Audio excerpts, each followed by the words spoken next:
Bom, pessoal, boa tarde. Obrigado aí pela presença de todos. Como o Felipe falou, eu hoje vou apresentar sobre auditoria de segurança em rede sem fio. Na verdade, eu vou dar uma passada na agenda ali ainda. A ideia é falar sobre algumas técnicas que a gente utiliza para auditar a rede sem fio. Vou falar desde os softwares até alguns equipamentos que a gente utiliza para N atividades diferentes. E no final vou citar um projeto nosso, que é o War Driving Day, que a gente já fez algumas edições aqui, que é um projeto em cima de conscientização de segurança, na verdade, no uso de redes sem fios. Vou mostrar algumas fotos aqui do projeto. Sou diretor da Claves e atuo basicamente nessa área de detecção e resposta a incidente e a parte de teste de invasão, tanto em redes, sistemas, quanto em aplicações. Então essa, como eu falei, é a nossa agenda. Eu vou falar um pouco da introdução, citar alguns conceitos aqui, alguns termos que a gente vai utilizar aí durante a palestra. Vou mostrar alguns softwares de identificação de informações, de ataques a redes propriamente ditos, de injeção de pacotes, de quebra de chaves e etc. Alguns equipamentos para algumas atividades específicas, desde antenas para aumento de capacidade de captura, até para algumas atividades bem distintas. E vou falar do projeto War Driving Day, que a gente executa aqui no Rio já algumas vezes. Bom, a primeira parte introdutória aqui da palestra, qual que é a ideia por trás de uma auditoria, né, em rede sem fio? O primeiro ponto é a questão de detecção de redes, né, você identificar redes presentes na área de cobertura, né, digamos assim, do equipamento ali que você está usando para capturar esses dados. Outra questão é busca por vulnerabilidades. Essas vulnerabilidades podem estar desde do protocolo de criptografia utilizado até uma série de configurações que podem tornar aquela rede wireless segura. Rede wireless tem algumas, né, na verdade, mas uma das características bem peculiares de rede wireless no sentido de segurança, né, ou no sentido de insegurança, é a falta de isolamento físico, né? Você não tem como controlar o acesso não aos dados, mas aos pacotes em si, né? Por ela não ter a estrutura da cabeada. Ela é supostamente como se fosse tudo broadcast, basta você ter um aparelho de captura, né, uma interface de rede sem fio, e estar na área de cobertura daquela rede, onde aquela rede opera, você consegue capturar as coisas que estão trafegando ali, né? A proteção para que o que está sendo capturado ele não seja revelado, né, o conteúdo daquela informação em si, é a utilização de criptografia, que é prevista lá no protocolo, o app, WPA, com as suas características. E a gente vai falar de alguns termos que vêm do inglês, né? Que é a questão do War Driving, que é a ideia do nosso projeto aqui, que foi o War Driving Day. O War Driving, eu não sei se todo mundo está familiarizado com o termo, é a ideia de você, num carro, né, num veículo, seja ele qual for, configurar um notebook ou algum tipo de dispositivo desse tipo com a interface de captura e ir trafegando por aí, buscando informações sobre redes que você encontra. Com isso a galera tem feito mapeamentos de redes em cidades, por aí tem até um site que eu nunca lembro o nome para citar, mas é parecido com a mesma proposta de um Google Maps da vida, só que ele mapeia manchas de rede wireless por cidades aí ao redor do mundo. Na verdade é a comunidade que submete. Então nos Estados Unidos tem várias, aqui no Brasil, a última vez que eu olhei, pelo menos tinha Brasília lá mapeado com as manchas lá de rede wireless. Então isso é feito por o termo que ficou mais conhecido é War Driving, que é você fazer esse tipo de varredura, né, de mapeamento dentro de um carro, especificamente. Mas existem alguns outros termos de algumas outras experiências que foram feitas por aí. Por exemplo, os nomes são intuitivos, né? War Walking, por exemplo, que é trivial. War Flying, War Skating, né, que foi algumas outras derivações disso que a galera tem feito. E existem ainda outros tipos de projeto nessa linha. Por exemplo, War qualquer coisa, né? Whatever. Inclusive esse projeto que eu achei bem interessante. Antes, deixa eu só citar quando eu falei da questão do mapa, né, desse site, né, que bota lá as manchas do mapa, etc. O termo War Driving, ele é derivado de um termo bem mais antigo, que era War Chalk, na verdade, que vem bem mais antigo ainda de um termo que era de uma atividade, na verdade, que era utilizada lá na época de depressão nos Estados Unidos, que a galera pintava de giz o chão para mostrar, simbolizar, por exemplo, lugares que distribuíam cesta básica, esse tipo de coisa. A galera adaptou isso para a rede wireless, onde tinham aqueles símbolos ali, especificamente, onde cada símbolo daquele simbolizava um tipo de rede que era localizado naquela área ali onde se pintava o chão. Mas em épocas de Google Earth, Google Maps e derivados, ninguém mais pinta chão com giz, né? A galera marca nesses mapas aí. A maioria das ferramentas que eu vou mostrar aqui, pelo menos as ferramentas de obtenção de informação, tem suporte à coleta de informações GPS. Então você usa esse mapeamento agora muito mais digital. E esse mapeamento, como eu falei, é feito de várias maneiras, inclusive esse projeto em cima de um carrinho de supermercado, onde ele colocou todo, onde eles, né, não sei exatamente quem foi que fez, tem todo um aparato ali para captura. Algumas coisas extremamente interessantes, como é a questão da antena, né, amplificada, vários tipos de antenas diferentes. Tem antenas por exemplo, antenas direcionais, antenas omnidirecionais, tem câmera, tem farol, tem até alto-falante e etc.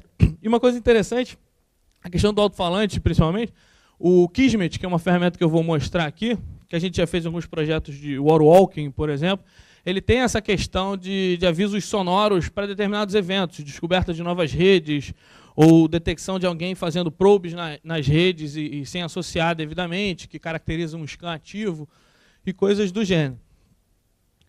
Bom, e quais são as principais ameaças quando se fala de rede wireless?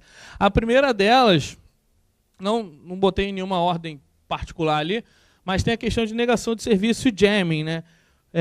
Por ela não ter esse isolamento, ela é muito passível de interferência, principalmente pelo fato de que a rede wireless que a gente utiliza, o padrão Wi-Fi, na verdade, que é uma proposta LAN, né, para rede sem fio, ele utiliza uma faixa dita suja, né, que é a 2.4 GHz, que é uma faixa utilizada para N outras coisas, uma faixa que você não precisa de licença, para uso científico, médico e industrial, se eu não me engano. Então é uma faixa, entre aspas, aberta, né, que tem muito uso por aí. Então muita coisa dá interferência em rede wireless. Então você tem esse problema da interferência como um efeito colateral e você tem o problema de um ataque de interferência, né? Um ataque visando dar interferência na rede e causar uma questão de negação de serviço, que é o caso do jamming. E um caso, tem alguns casos disso, né? Você pode, por exemplo, você tem os padrões A, B e G, você pode botar alguns dispositivos, forçar o uso de B, ter uma performance pior. Outra questão que eu acho bastante interessante, por exemplo, é a coexistência que você pode forçar no 2.4 do Bluetooth. Bluetooth é uma outra proposta de rede sem fio, né? Assim como o Wi-Fi é a proposta LAN da rede sem fio, o Bluetooth seria a proposta PAN, né? de uma rede menor. Você pode forçar o Bluetooth, você pode utilizar o Bluetooth na mesma frequência, 2.4 GHz, e uma coisa interessante do Bluetooth é que, embora o uso dele principal seja as conexões ponto a ponto, né, para troca temporária de arquivos, você pode usar o Bluetooth numa arquitetura estilo wireless, né, um concentrador e um AP, né, como a gente disse, e os clientes em volta e tal. E um projeto que eu já vi bastante interessante é que, se você, para essa questão de jamming, né, se você pegar esse concentrador Bluetooth, né, e botar ele para operar na frequência de 2.4 GHz, der um buster lá de sinal, ele começa a dar interferência em todas as redes wireless que tiverem por perto. E a vantagem disso é que esses concentradores são extremamente econômicos em termos de energia, e alguns deles, para Bluetooth especificamente, funcionam a pilha. Então, se você tem um concentrador Bluetooth, que é um dispositivo relativamente pequeno, que funciona a pilha, ou seja, totalmente wireless, inclusive para fornecimento de energia, e que consegue fazer interferência em qualquer rede wireless que tiver na área de alcance dele ali, é como se fosse uma granada de jamming, onde você colocar aquele dispositivo, ele não precisa estar associado a exatamente nada, onde você colocar ali, você consegue caracterizar uma situação de negação de serviço ou de, pelo menos, interferência em redes wireless. Fora as interferências por efeito colateral de equipamentos e etc. Outro ponto é a questão de captura de tráfego. Como eu falei, a captura de tráfego em si é meio que impossível de você impedir. O tráfego está passando pelo ar, quem tiver na área de cobertura com uma interface de rede sem fio vai conseguir capturar o tráfego. O que você faz é a proteção em cima desse tráfego para que, uma vez capturada, a pessoa não consiga tirar informação nenhuma dali de dentro. É o caso das criptografias todas que a gente vai ver. E dois ataques interessantes é o man in the middle, né, que você pode fazer, no caso, o man in the middle não é um ataque específico de rede wireless, mas que pode ser usado uma vez que você caracteriza a possibilidade de captura de tráfego, você pode usar o man in the middle para captura de credenciais e etc. Outro ponto é o fake AP, que é você se passar por um AP, né, a gente vai ver aqui mais para frente a ferramenta Karma, que é uma ferramenta antiga e tal, um projeto bem antigo, mas bem interessante. E a ideia é você se fazer passar por um AP, os clientes vão associar em você acreditando ser um AP, aí você faz uma ponte para a internet ou algo parecido para que fique transparente, né, e todo o tráfego da pessoa vai passar por você e, mediante isso, você pode fazer qualquer tipo de manipulação ou captura. E a questão de acesso não autorizado, que é a questão do vazamento de sinal,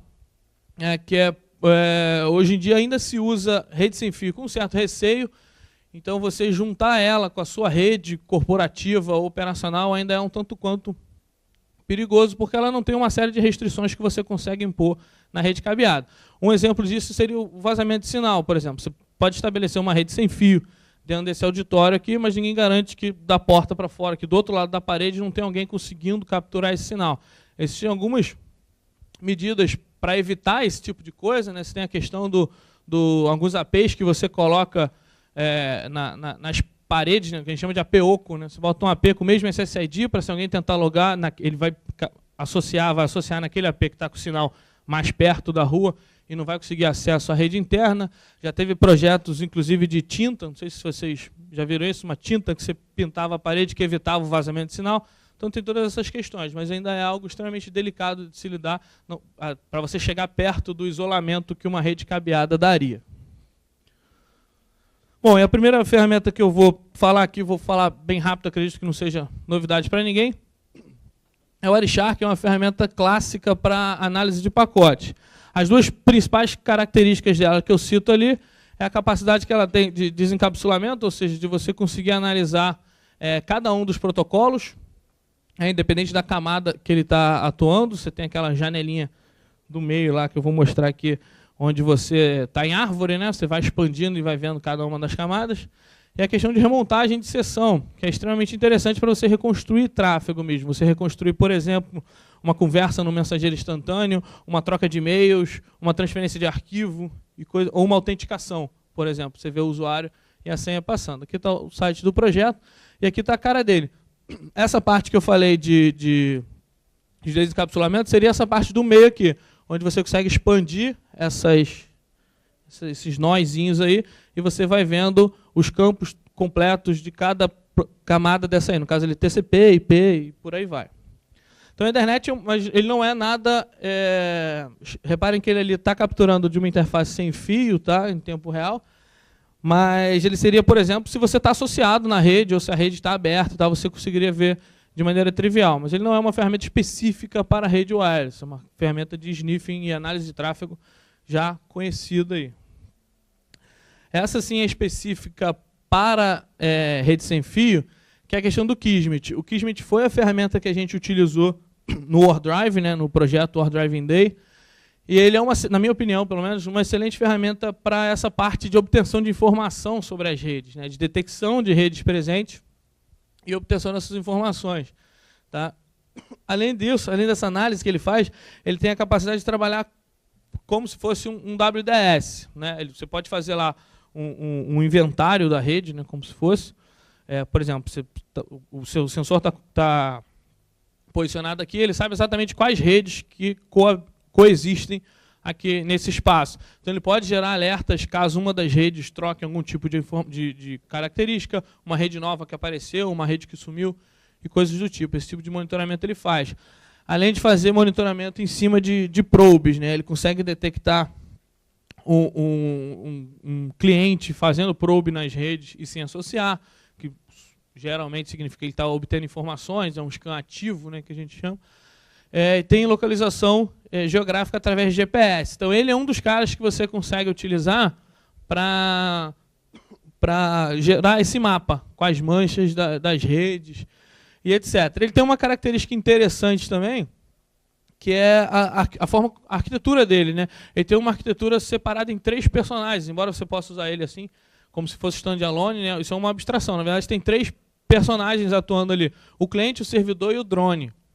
O drone em si é o sensor, é o cara que está capturando as informações. O servidor é o cara que vai centralizar todas essas informações, e o cliente é o cara que acessa o servidor para visualizar essas informações. Num caso particular, que eu acredito que seja que a maioria das pessoas, quem já usou o Kismet aqui, usou, você usa tudo isso na mesma máquina, né?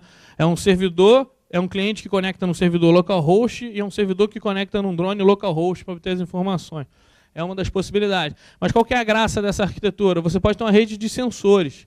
Você pode espalhar sensores por vários drones diferentes.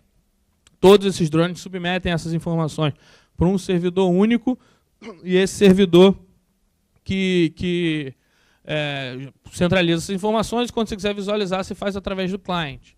Tá? Isso funciona para... isso simplifica a questão até do hard driving, da varredura por coisa, porque você só precisa mandar o drone. Tá? É bem interessante essa arquitetura do Kismet. Aqui está mais ou menos a cara dele. Tá? Aqui em cima é a lista de redes que ele obteve. Ele tem uma certa inteligência, que, por exemplo, aqui nesse exemplo não tem nenhuma, mas tem a questão, que é não é bem tão seguro assim, mas tem uma configuração de segurança que se fala, que é a omissão do SSID. Né? Você impedir que você omitir a exposição do SSID, a divulgação do SSID por parte do concentrador. Quando isso acontece, uma coisa importante é que você omite que ele divulgue o SSID, mas você não consegue omitir a presença da rede. Né? Tem sinal passando e tal, você consegue perceber que tem uma rede ali. Então, o sintoma comum para o Kismet, quando há algo desse tipo, uma rede configurada dessa maneira, é ele mostrar uma entrada de rede aqui, só que ele coloca lá no SSID ou hidden, né, ou algo parecido. E ele é inteligente o suficiente para você não precisa fazer nenhum tipo de interação. Você deixa ele lá capturando, alguma hora vai passar um probe, né, um usuário legítimo, por exemplo, tentando associar numa rede, passa o SSID e ele aprende, ele descobre qual é o SSID e ele já atualiza a lista ali. Então a gente costuma dizer que impedir SSID não é uma medida muito eficaz, porque só dá mais um passo para o cara que quer descobrir, nem mais um passo dá. O Kismet faz isso sozinho, assim como outras ferramentas também. Outras informações interessantes que ele vai aprendendo ao longo do tempo, essas informações são imediatas, né? O nome da rede, o BSSID, o tipo de criptografia que usa, o canal que está operando. Uma outra informação que ele aprende com o tempo, ele consegue descobrir, conforme ele vai pegando tráfego legítimo, ele descobre, por exemplo, que faixa de IP que aquele cara usa. Então dá para você ter noção, por exemplo, do tamanho da rede de uso ali, né? Qual é a máscara que ele está usando, que tipo de IP que ele está pegando e etc. Então essa é a cara dele. Aqui embaixo, aqui é um gráfico de tráfego, tá? E aqui embaixo é um console. Um exemplo, um exemplo aqui seria, por exemplo, um probe, ele descobriu esse cara aqui, essa rede aqui, sofrendo um probe, ou seja, alguém tentou associar nesse cara. Tá? Outro ponto seria aquele que eu falei, ele também loga aqui nesse console, que seria você detectar o cliente tal, ele botaria ali o MAC da pessoa, está fazendo probe em várias redes, não precisa ser todas, e não está associando, ele também avisa aqui nesse console. Tá? Então esse console ele vai gerando todos esses alertas. E esses alertas você configura devidamente lá no arquivo de configuração. Você pode botar alertas sonoros e cercar o template de log e várias outras derivados. Uma coisa importante, eu vou falar mais disso quando falar lá do projeto, é que você consegue salvar, isso aqui tudo é visual, né? Você consegue salvar nele, configurar nele o template de log, que seria isso, que tipo de informação você quer guardar. Ele tem suporte a alguns formatos de arquivo e você seta lá quais que você quer operar. No caso do Hard Driving Day, por exemplo, até para fugir de qualquer tipo de polêmica, a gente garantiu a não captura de dados, efetivamente. Um dos tipos de arquivo que ele salva, um dos formatos de log dele, é o dump, né, que é um backup. É o tráfego, todo o tráfego de todas as redes que ele está pegando é guardado no arquivo backup. Você pode omitir isso, foi o que a gente fez. Ele pode salvar arquivos de GPS, arquivos só com os IVs coletados, arquivos... um XML com a lista de redes e N outros. Tá? Então isso também é configurável. E tem mais um monte de configurações que você pode fazer. Aqui é quando você seleciona uma daquelas redes ali, que estavam listadas, ele passa esse nível de detalhamento. Tá? Aqui é o tráfego na rede. Aqui são informações como o nome da rede, o BSSID, né, que é o endereço do concentrador. Aqui mais para baixo ele mostra a encriptação, é o app e por aí vai. Informações desse tipo que são importantes para você modelar algum tipo de ataque e etc. Bom, então esse foi o Kismet. O Kismet é uma ferramenta extremamente relevante para a parte de obtenção de informação, tá? Reconhecimento, identificação de informações sobre as redes e etc. Esse cara aqui, ele já é uma suíte completa, tá? O nome é CrackNG, ali é o nome da suíte, na verdade. Vou mostrar aqui alguns utilitários dessa suíte. E os utilitários dessa suíte, eles visam sanar todas as necessidades que você tem para quebrar uma chave. Quebrar uma chave, seja ela o app ou WPA. Tá? Então ele tem utilitários para detecção de rede, que é isso que o Kismet faz. Você tem um utilitário dentro da suíte que é o Aerodump. Para sniffing, efetivamente, você tem a injeção de pacote, que é o AirPlay, e a quebra de chaves, que é o próprio AirCrackNG. Né? É um utilitário que leva o mesmo nome da suíte. A gente tem o Hermon, por exemplo. O Hermon é só um facilitador da sua vida, que ele é um cara que simplesmente passa a sua interface de rede para o modo monitor. O modo monitor é um modo que permite que você capture dados de todas as redes presentes aqui no ambiente, sem associar nenhuma delas. Tá? Isso, teoricamente, era para ser trivial, mas dependendo da placa que você usa, não necessariamente. Tá? Elas deveria ter um comando canônico, né, que funcionasse para todos, mas cada uma funciona de uma maneira diferente, variando de acordo com o chipset. A ideia do Hermon é ele tem lá uma base de chipsets lá que ele mantém atualizada, e independente do chipset que você utilize, você passa Hermon, Start, Interface. Ele vai descobrir qual o chipset que você usa, qual o driver que você está usando, e vai transformar a sua interface em modo monitor. Na maioria das vezes, através da criação de uma interface virtual. E outra questão que eu esqueci de citar aqui é a questão do canal, que é opcional. O canal é que mesmo toda a rede atuando na frequência de 2.4 GHz, existem os canais, que são, forçando um pouco o termo aí, como se fossem subfrequências. Tá? São canais menores dentro da mesma frequência, que facilita para você ter várias redes coexistindo, sem que uma dê interferência na outra. Então, se você não estabelecer canal e botar em modo monitor, o natural é que a placa trabalhe numa forma que a gente chama de channel hopping. Ela fica pulando de canal em canal. Tá? Isso também é configurável lá no Kismet, por exemplo. Você pode, inclusive, dar preferência a certos canais. Não, passa mais nesse canal aqui, que esse canal tem mais rede, por exemplo. O canal que costuma ter mais rede é o canal 6, que é um canal... Aqui no Brasil vai até 11, se eu não me engano.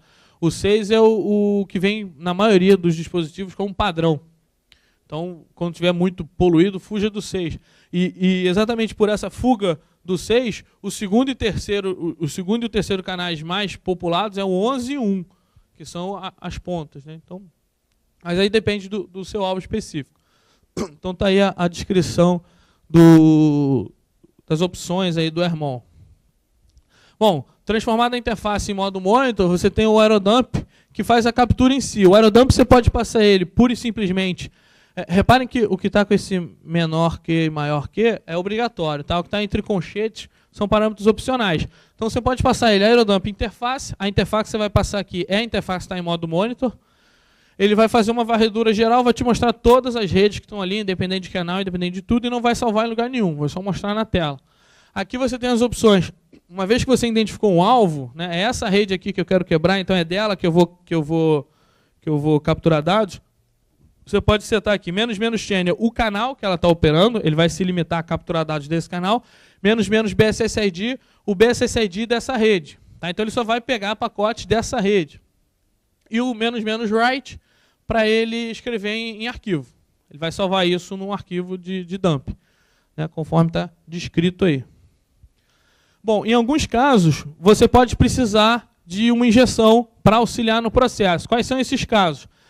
Por exemplo, a quebra de chave web, ela é baseada numa quantidade de chaves que você tem, que começam a colidir os usos dos IVs, e você tem a extração da chave. Tá? Isso é um conceito importante de web, que o app, a dica é não use, porque não existe uma maneira segura de você implementar o app. Tá? Não é a força da chave que está em questão aqui, são fraquezas do protocolo, diferente de WPA, que é um ataque de força bruta.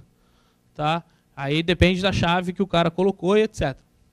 Então, voltando ao AirPlay, no app você precisa, para quebrar uma chave web, você precisa de um número razoável de pacote. Tá? Estatísticas por aí de documentação de ferramenta dizem que por volta de 45 mil pacotes você tem 80% de quebra. As estatísticas, nossa, que tem até uma galera do curso, fez curso com a gente que não me deixa mentir, as estatísticas nossas de lab, no máximo 20 mil ali costuma quebrar. Tá? Mas independente disso, para que serve o AirPlay? Você pode se deparar com uma rede que tem um tráfego extremamente baixo. Né? Você vai ficar lá o dia inteiro esnifando essa rede com aerodump e no final do dia passaram, sei lá, 10 pacotes. Então, para que você pode usar a injeção? Isso aqui, o AirPlay, no caso, para o app, ele pode ser usado para você replicar pacote. Explora uma outra do app, né, que é uma falha específica no CRC, na forma como ele implementa o CRC32, onde você consegue pegar um pacote na rede, reinjetar na rede, e o concentrador acha que esse pacote é legítimo. O que é um pacote legítimo? É um pacote originado de alguém associado na rede. E com isso ele gasta um IV. E a gente, tratando de um ataque onde o trigger do ataque está na colisão dos IVs, você consegue fazer a rede gastar tantos IVs na velocidade que você queira. Basta você definir quantos pacotes você quer injetar. Então, no app, é para isso que funciona. Então, esse é um exemplo. Aqui, no caso, esse ataque que eu estou falando aqui não é nenhum ataque. Né? Esse -9 é um teste. Você passar a AirPlay, a interface, e o -9 e a interface, ele verifica se a sua interface tem essa feature de injeção de pacote. O app, deixa eu só trocar a ordem aqui, já que eu já comecei. O app seria esse, por exemplo. Esse é um pacote, esse é um ataque que auxilia na quebra de web. Reparem que eu posso conseguir quebrar o app sem precisar disso, se a rede tiver um tráfego razoável. Caso não tenha, eu posso usar esse auxiliar. É o ARP Replay ou -3. Então seria aqui AirPlay, -3, que simboliza o ARP Replay, a interface e as opções. Quais são as opções? Qual é a rede que eu quero, em que rede que eu quero injetar, e qual é o cliente o qual eu vou pegar o pacote dele para retransmitir. Então, lá no Aerodump, ele também te mostra quais são os clientes associados em qual rede. Então, você pega um cliente lá que está gerando pacote, pouco ou muito, não faz diferença, e coloca aqui o MAC dele e o BSSID da rede que você quer injetar. Assim que esse cliente trafegar um pacote ARP, ele pega esse pacote e retransmite N vezes. E você ganha esse aumento de tráfego na rede forçado. Só voltando aqui, a outra forma que o AirPlay pode te ajudar, agora se tratando do ataque AWPA. O ataque AWPA, ele funciona na captura, enquanto no app você precisa de, em média, 20 mil ou 40 mil pacotes que seja, no AWPA você precisa de 4 pacotes. Mas são 4 pacotes específicos, que é o four-way handshake do AWPA, que é o probe do usuário solicitando associar a rede, um challenge que o concentrador faz, a resposta do usuário e o feedback do concentrador. Tá? Então, como é que funciona a quebra da AWPA? Força bruta. Você tem um challenge e tem a resposta. Você tem que achar qual é a chave. A senha não trafega, tá? Mas você tem que achar qual é a chave que, aplicada às funções previstas lá no padrão, conseguiria resolver aquele challenge ali com aquela resposta que o cliente colocou e foi correta, né? Por exemplo. Então, qual que é a problemática que você pode encontrar na quebra de uma rede da AWPA? Você pode ter uma rede que você está esnifando ela durante o dia inteiro e você não pegou nenhuma associação. Se não tem ninguém na rede, realmente você tem um problema. Tá? As principais pesquisas em cima de ataque de rede wireless é o que chama de trafficless. É quando você não tem tráfego na rede. Aí fica bem mais difícil. Mas um problema que dá para resolver com o AirPlay é o seguinte: se você chegou para esnifar uma rede e já tinha alguém lá, ou 1, ou 2, ou 3, quantos forem. E durante o tempo que você ficou esnifando, ninguém voluntariamente se associou. Tá? Aí tem como você resolver com esse ataque. Esse ataque ele tem esse nome de deauth, né, que é o nome do frame, mas, na verdade, a definição seria desassociação, né, que você não tem autenticação em rede wireless. A ideia desse ataque é a seguinte: esse frame específico, que é um frame previsto no padrão, ele faz com que o usuário desassocie da rede. E uma vez desassociado, a placa de rede automaticamente associa de novo. E aí você força um handshake a passar na rede. Tá? Então você viu lá, escolheu lá seu alvo, é uma rede WPA, tem alguns clientes lá associados, mas não conseguiu capturar nenhuma associação voluntária. Você derruba um deles através de frames de alpha e eles vão associar de novo, você captura o handshake. Tá? Então é para isso que serve. Aqui mesma coisa, rplay -0 ou ---- the auth, né? Está indicando que ataque que você vai fazer, a interface por onde ele vai partir, e as opções seriam quem é o cara que você quer associar, quem é o cara que você quer desassociar, e de qual rede que ele está participando. Aí no caso aqui é o contrário, né? Se no app você manda pacotes para o concentrador fingindo ser um determinado cliente, aqui você vai mandar frames para um cliente específico fingindo ser o concentrador, desassociando ele. Tá? Com isso você força o envio de um handshake. E finalmente a gente tem o aircrack, que efetivamente vai fazer a quebra. Tanto os ataques estatísticos, que são os ataques em redes web, quanto os ataques de dicionário ou força bruta, que são ataques AWPA. No caso aqui, você pode passar aircrack e o arquivo de dump, aquele mesmo arquivo que o aerodump lá está escrevendo. Tá? Se tiver várias redes no arquivo, ele vai listar todas elas, ele diz o nome da rede, a criptografia que ela utiliza e alguma informação relevante. Por exemplo, o que é informação relevante? Se a rede for WEP, ele te diz quantos IVs ele tem. Se a rede for WPA, ele te diz quantos handshakes ele tem. E todas essas linhas iniciadas por um indexador. Aí ele vai te perguntar qual rede efetivamente você quer atacar, você escolhe pelo indexador e ele dispara o ataque. Só com um ponto, o ataque ele faz essencialmente word list, né? Então, se você for operar um ataque da WPA, uma das opções que você tem que passar aqui é o caminho para uma word list, que são as senhas que ele vai testar. Tá?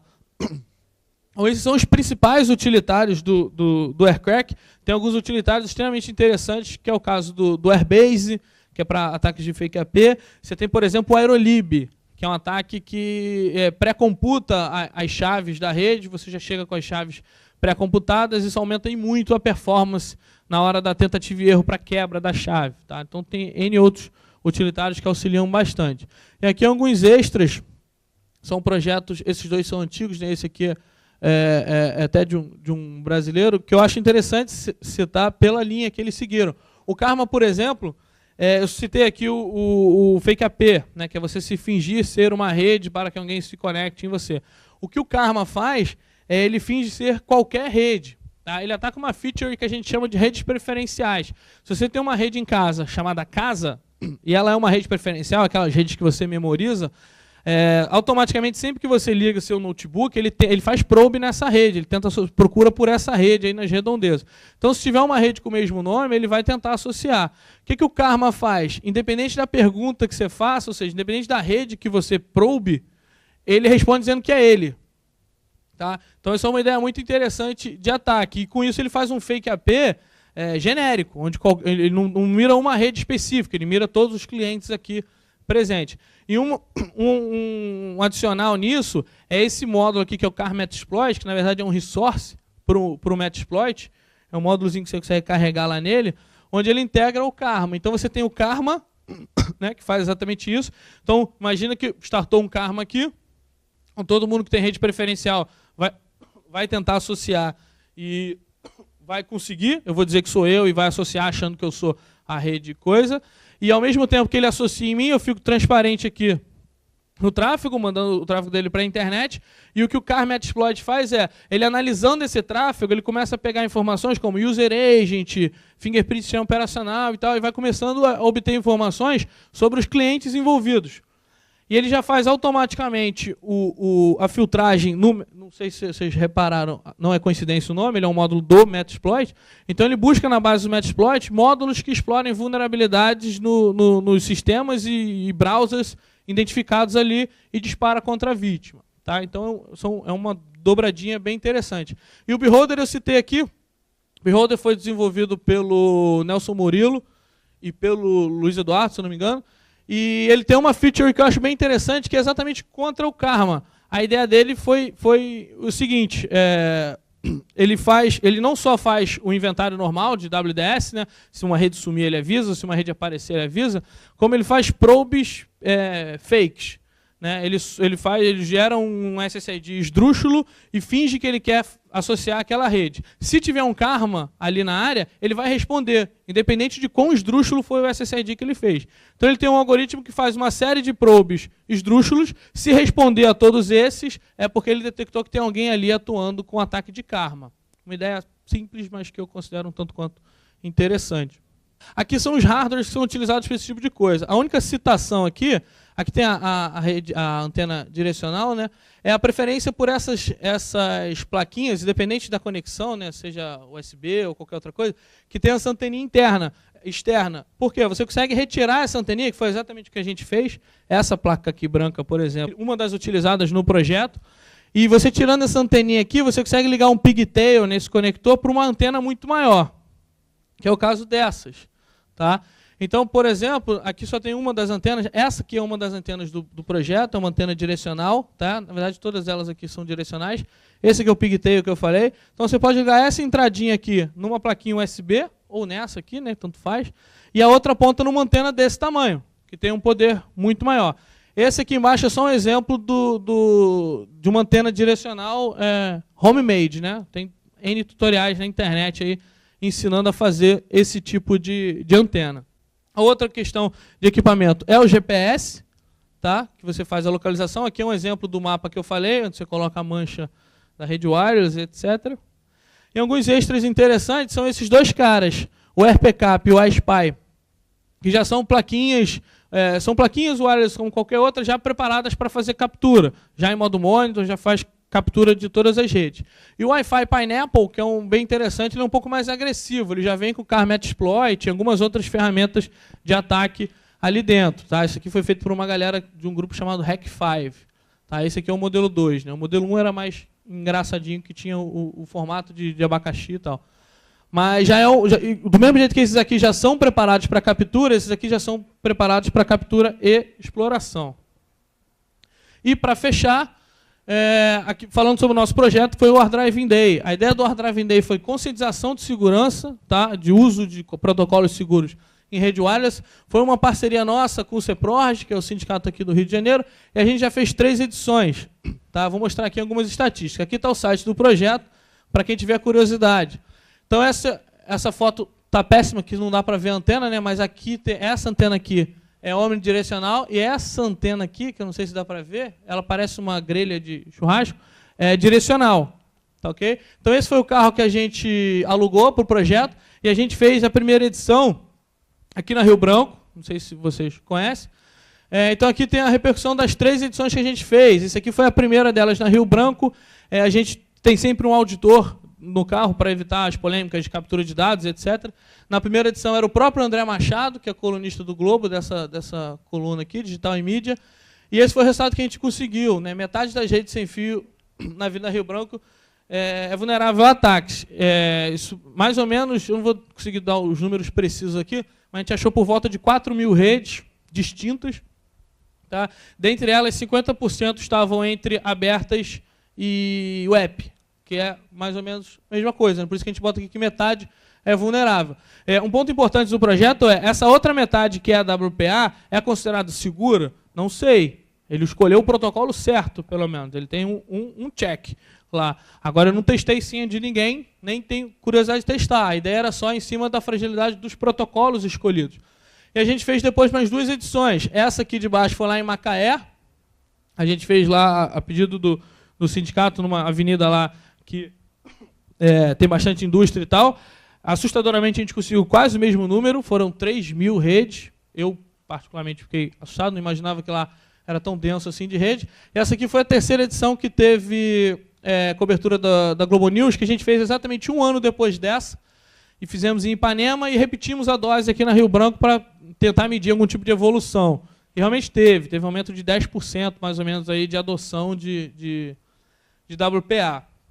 Tá? Então, isso foram algumas coisas interessantes. Quem quiser dar uma olhada lá no projeto, tem lá a forma como a gente configurou o Kismet, tem lá a foto das antenas utilizadas, tem lá e-mail para contato, para quem tiver qualquer dúvida. E a gente tem a ideia de fazer esse projeto itinerante, inclusive com a galera do Garoa, não sei se vocês conhecem, que é um hacker clube lá de São Paulo. A gente quer fazer em São Paulo, já tem uma galera se movimentando para fazer com a gente em BH também, a galera lá do DC Labs e tal. Então a gente quer levar essas estatísticas para outros lugares sem ser a Rio Branco. Tá? Então esse é o nosso projeto, espero que vocês gostem e é isso. Pessoal, Rafael, alguém tem alguma pergunta? Mariano da Winco. Rafael, você com a rede WPA, Importa para você quebrar a chave o número de pacote de conexão que você pega ou independe? Não, independe. Você tem que pegar especificamente o handshake. Tá. Então, não interessa se você ficar um dia inteiro capturando dados daquela rede, você tiver um dump gigante, mas se não tiver um handshake ali especificamente, você não quebra. Tá, mas Porque basta ter um. Basta ter um. E não só basta ter um, quanto ter mais de um não faz diferença. Não otimiza o processo, não melhora a sua performance, nem nada. Tá, a segunda pergunta é, você escolhendo uma chave que não seja dicionário, quão fácil ou quão difícil é quebrar a sua senha? Depende. O ataque dicionário é um termo que a galera usa meio genérico, mas dicionário é dicionário, né? Você pegar palavras existentes e quebrar. Eu costumo dizer o seguinte, força bruta, o ataque de força bruta em si ele é trivial de você executar. As ferramentas fazem de maneira automatizada. A inteligência do processo está na modelagem da sua word list.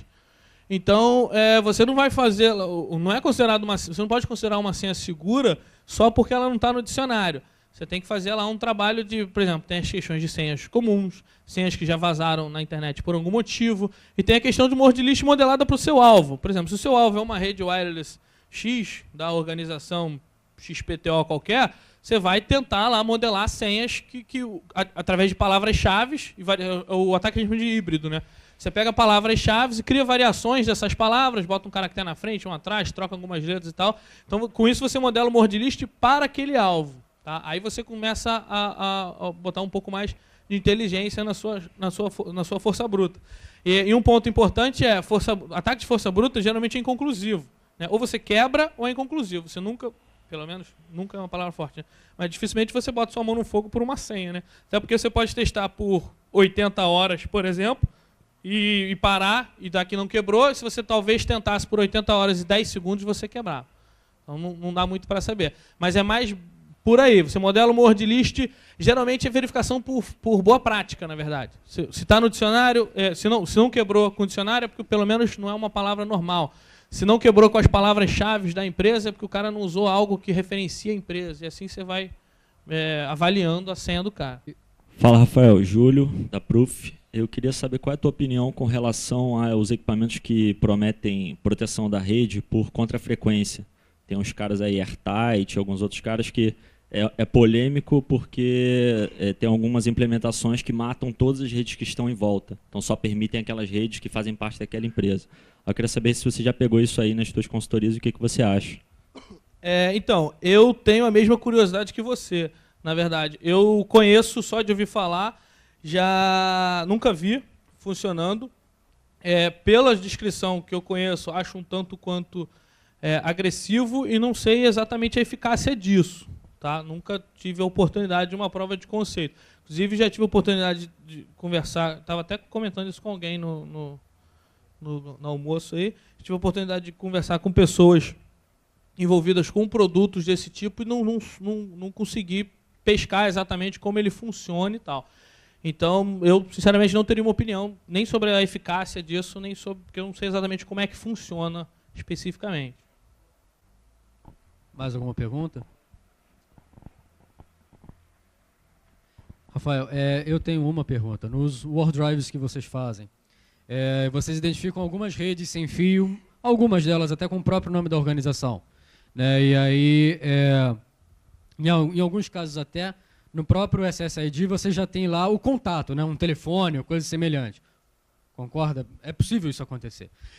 Vocês fazem algum tipo de contato com essas organizações? Quer dizer, tem lá a empresa Claves, né, com o SSID aberto, usando o app, e tem lá um telefone, ou coisa semelhante. Vocês entram em contato com essa organização ou procuram, de alguma forma, informá-las que elas estão expostas de algum jeito? Não. Assim, esse reporte pontual, não. A gente realmente... Telefones, eu pelo menos não me lembro, mas a gente teve alguns casos que realmente evidenciavam o nome da organização.